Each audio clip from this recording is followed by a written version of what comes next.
তো আবার একটা নতুন ভিডিও নিয়ে চলে এসেছি।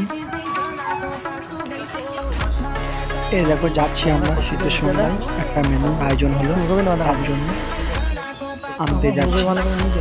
শীতের সন্ধ্যায় যদি কিছু না মেনু করা হয় তাহলে কি আর ভালো লাগে কি বলো? তাই চলে এসেছি। এই দেখো মেনুটা নেওয়া হচ্ছে, তো বুঝতেই পারছো তোমরা কি মেনু হতে চলেছে। তো ফাইনালি ভিডিওটা দেখো লাস্ট পর্যন্ত কি হয়। এই দেখো চলে এসেছি মেনুর জন্য আইটেম বানানো। তো আজকে হচ্ছে ফাইনালি ডিমের ভুজিয়া। শীতের সন্ধ্যায় যদি ডিমের ভুজিয়া খাওয়া তাহলে যা লাগে কি আর বলবো। তো তোমরা তো বুঝতে পারবেই যা বানানো হচ্ছে। আর দেখো ওহ নাইস, ওয়ান্ডারফুল, সুন্দর খেতে কি বলবো। তো কেমন হয়েছে তোমরা জানিও। আবার নেক্সট ভিডিওতে দেখা হবে।